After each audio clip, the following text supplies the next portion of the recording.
Hallo und herzlich willkommen bei Sugar Princess. Heute zeige ich euch meine Ostertorte für das Jahr 2025.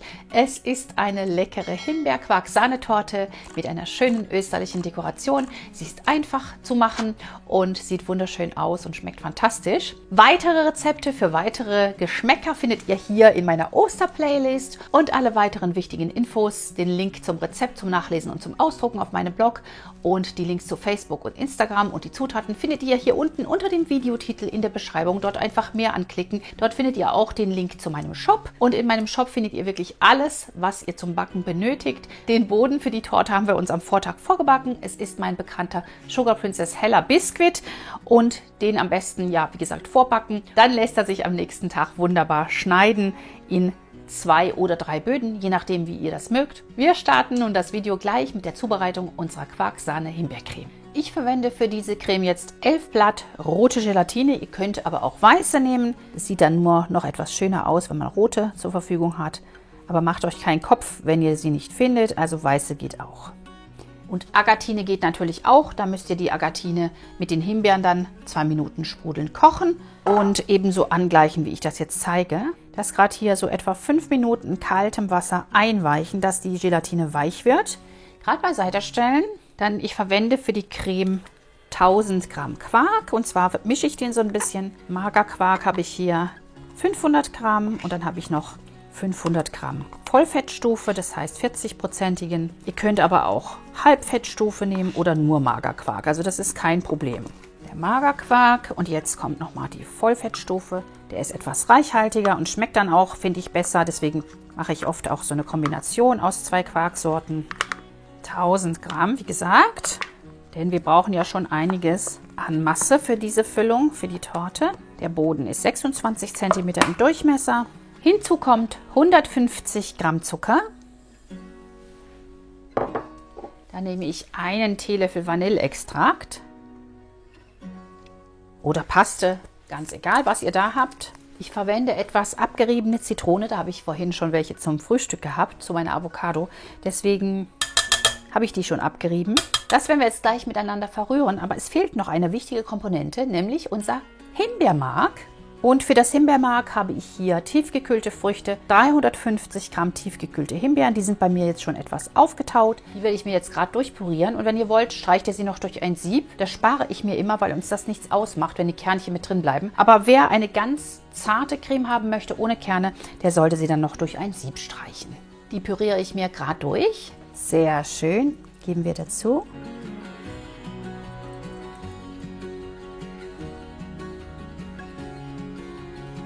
Und wie gesagt, uns stören die Kernchen nicht, aber es gibt natürlich auch Familien, da ist das nicht so gern gesehen. Deswegen, die dürfen dann gerne das Mousse hier durch ein Sieb streichen, damit die Kernchen dann im Sieb zurückbleiben. Und jetzt können wir diese wunderbare Mischung einfach miteinander verrühren, vorsichtig.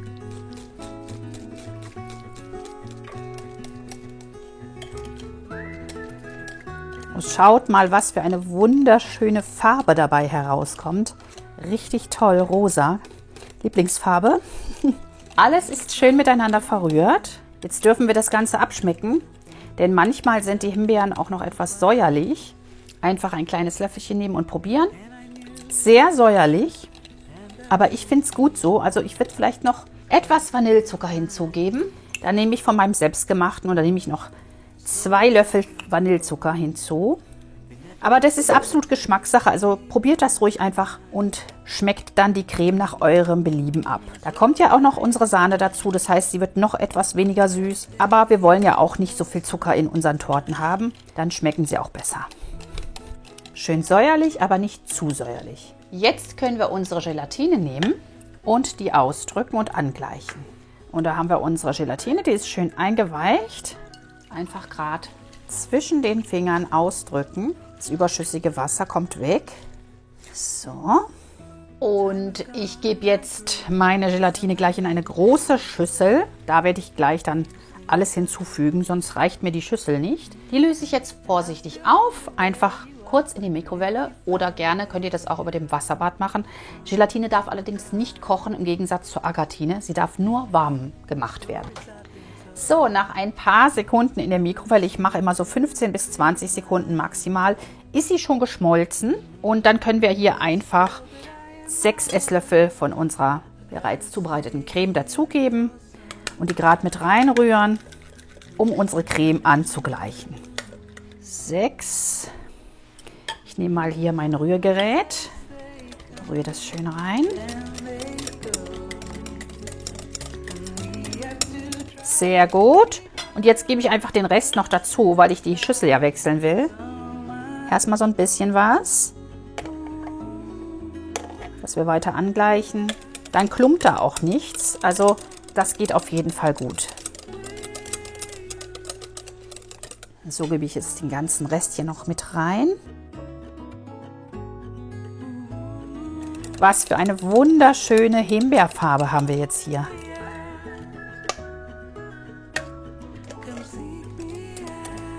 Sehr, sehr schön. Dann können wir uns das hier schon beiseite stellen, so ein bisschen zum Angelieren. Im Sommer vielleicht auch gerne nochmal in den Kühlschrank 10 Minuten, aber nicht länger. Und in der Zeit schlagen wir uns die Sahne steif und die wird dann nur noch hier untergehoben und dann ist unsere Creme auch schon fertig. So, dann 250 Gramm Sahne aufschlagen. Schön steif schlagen.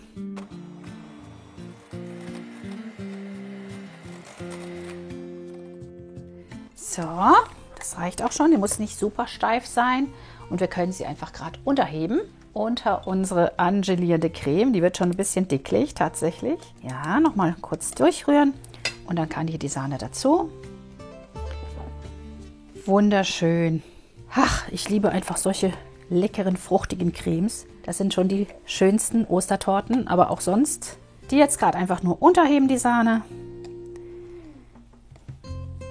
Ganz locker und luftig. Wunderbar.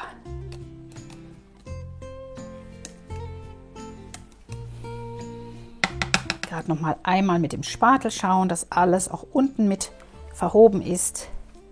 Und jetzt dürft ihr natürlich gerne auch noch mal probieren, ob sie euch so süß genug ist. Ansonsten noch etwas Zucker hinzugeben und dann können wir die Torte auch schon füllen. Da haben wir unseren Tortenboden. Papier abziehen. Und ich kann euch nur raten, ihn selber zu machen. Es ist wirklich ganz einfach. Das Video verlinke ich euch gerne auch nochmal auf dem kleinen i hier. Also ich schneide mir 2 Böden, jeweils 2 cm raus.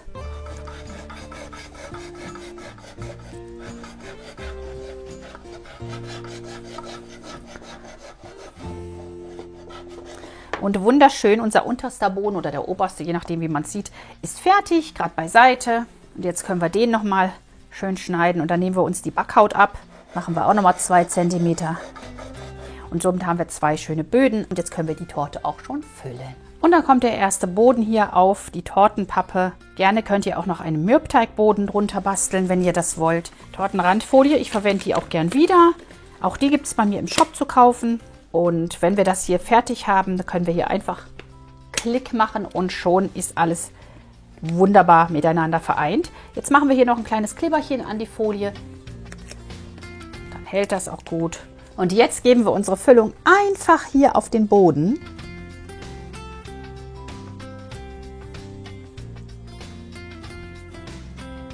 Sehr schön.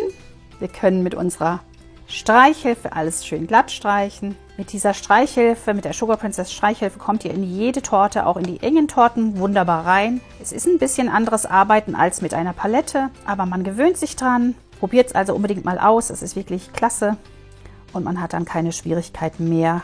Auch wenn man mal eine kleine 20er oder 18er Torte zubereitet, klappt das wunderbar. Dann geben wir den oberen Boden hier vorsichtig drauf. So. Aufpassen. Nicht zu stark drücken, dass jetzt nicht die Creme nach oben kommt, sondern einfach ganz sanft nur andrücken. Und ihr seht, ich habe jetzt den Boden genommen für oben, damit ich eine schöne scharfe Kante habe. So darf die Torte jetzt erstmal mindestens 4 Stunden, besser noch über Nacht, in den Kühlschrank. Am besten abdecken mit einem Tortenretter und dann sehen wir uns wieder zum Dekorieren der Torte. Nach der Kühlzeit, bei mir war das jetzt über Nacht, können wir die Torte aus dem Ring schneiden. Und eigentlich müssen wir jetzt nicht schneiden, sondern wir können hier einfach den Klickverschluss öffnen und dann einfach hier hochziehen. Das geht jetzt durch die Folie natürlich ganz leicht. Und dann sehen wir auch schon, hat das alles gut geklappt? Ja, und es hat geklappt. Jetzt noch das Kleberchen hier entfernen. So. Und dann können wir hier einfach abziehen. Richtig schön.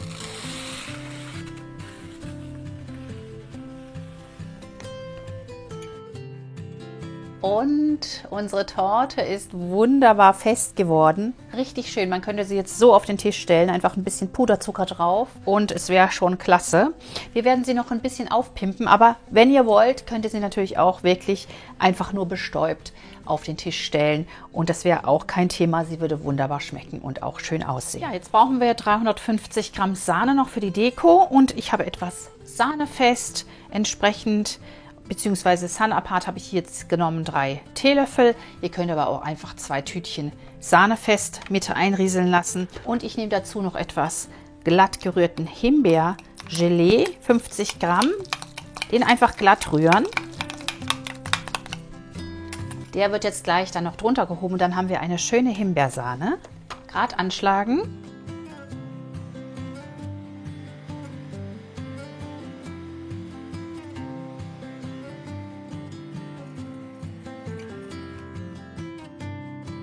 So ein bisschen Vanillezucker gebe ich noch hinzu.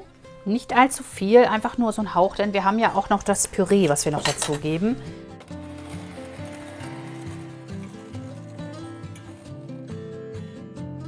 So, und ich mache das jetzt so, ich nehme hier etwas von der Sahne ab.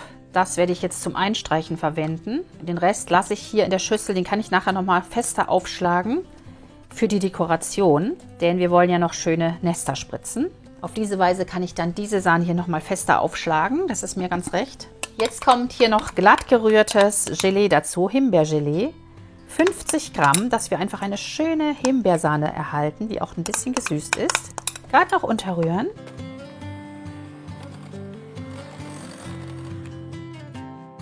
Und jetzt können wir uns die Torte auch schon einstreichen. Los geht's.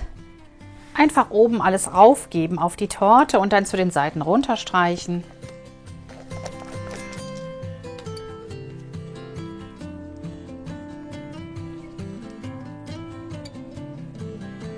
Hier jetzt an der Seite schön eindecken mit einer Krümelkruste erstmal. Und wenn es einmal schön eingedeckt ist, kann man auch ein bisschen so zur Mitte hin abziehen. Ich gehe dann meistens zweimal rum.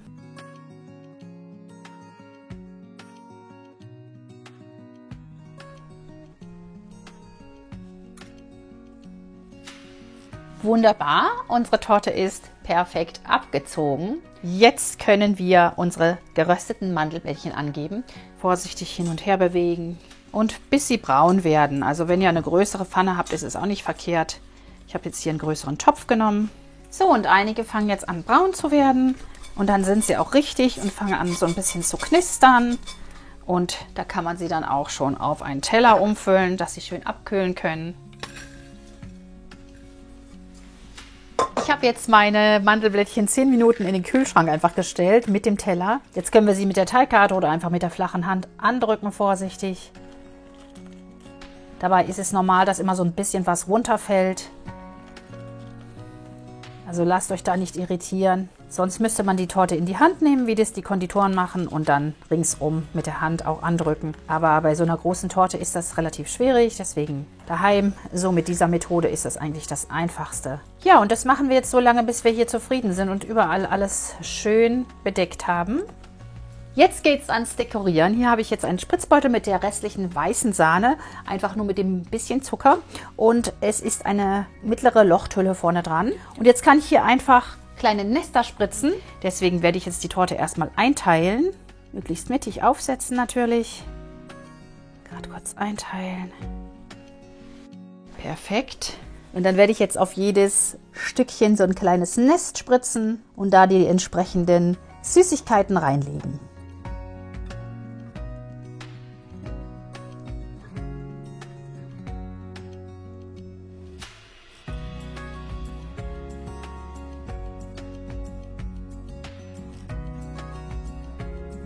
Und meine Nester bestehen dann immer aus 10 Tupfen ungefähr.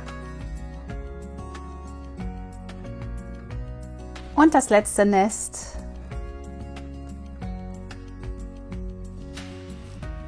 Super süß sieht's aus. Und jetzt können wir hier unsere Süßigkeiten hineinlegen.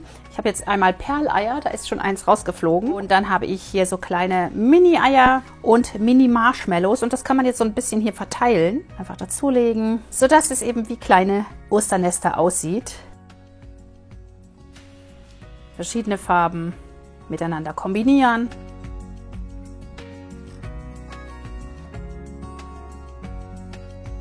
Und immer noch ein paar Marshmallows dazulegen.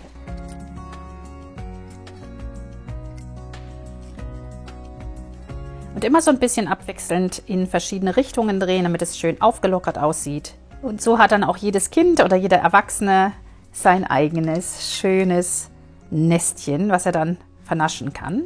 Und die letzten Nester.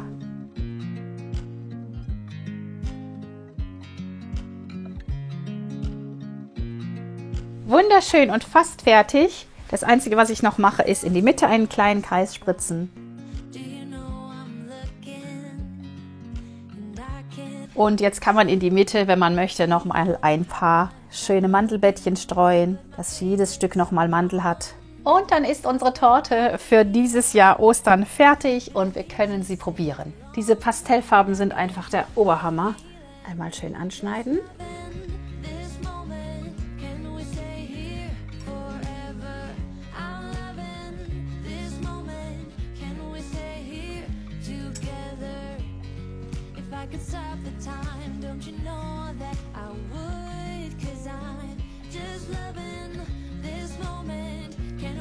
Und da kommt unsere Ostertorte 2025. Einfach wunderschön. Klasse sieht sie aus. Richtig toll.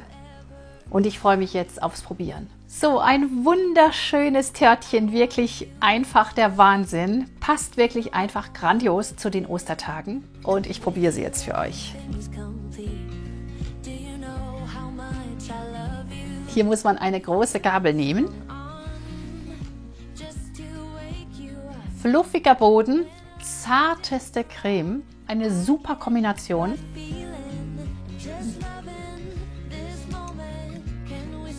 Wahnsinnig lecker. Nicht zu süß, der Boden schön süß, aber dann die Creme so säuerlich und einfach toll als Kombination dazu. Das beides ergibt den perfekten Osterkuchen. Spitzenmäßig, schmeckt einfach traumhaft lecker. Jetzt noch eine Süßigkeit stehlen hier oben. Ich sag euch, die Leute werden euch diese Torte aus den Händen reißen. Sowohl die Kinder wie auch die Erwachsenen. Also es ist wirklich für beide etwas. Unbedingt zu Ostern backen. Damit seid ihr genau richtig. Das war meine Himbeer-Quark-Sahnetorte, meine Ostertorte für das Jahr 2025. Nächste Woche gibt es noch ein schnelles Rezept und dann wünsche ich euch mit dieser Torte ganz, ganz wunderschöne Osterfeiertage. Ich hoffe, euch hat das Rezept gefallen und ihr probiert sie an Ostern einmal aus. Es ist wirklich eine fantastisch leckere und schöne Torte und passt einfach wundervoll zu Ostern. Wenn ihr sie ausprobiert, dann freue ich mich über eure Fotos auf Facebook oder Instagram. Die Links dazu sowie den Link zum Rezept findet ihr hier unter dem Videotitel in der Beschreibung. Dort einfach mehr anklicken, dann öffnet sich da der Text und da findet ihr auch die Links zu Facebook und Instagram, den Link zum Rezept und den Link zum Shop. Und nun wünsche ich euch ganz, ganz viel Spaß beim Nachbacken, beim Stöbern auch in meinen weiteren Rezepten. Die habe ich euch ja alle schon hier oben verlinkt. Beim Stöbern im Shop und ach ja, genau, nicht vergessen, im Shop gibt es einen Rabatt, 5% auf alles im Bereich Backen bis zum Ostermontag einschließlich. Und zwar ist das der Code Happy Easter, groß geschrieben. Der steht auch nochmal hier unter dem Titel. Viel Spaß beim Backen, bleibt alle gesund und wir sehen uns nächste Woche am Sonntag wieder um 10 Uhr. Bis dahin, macht's gut. Tschüss!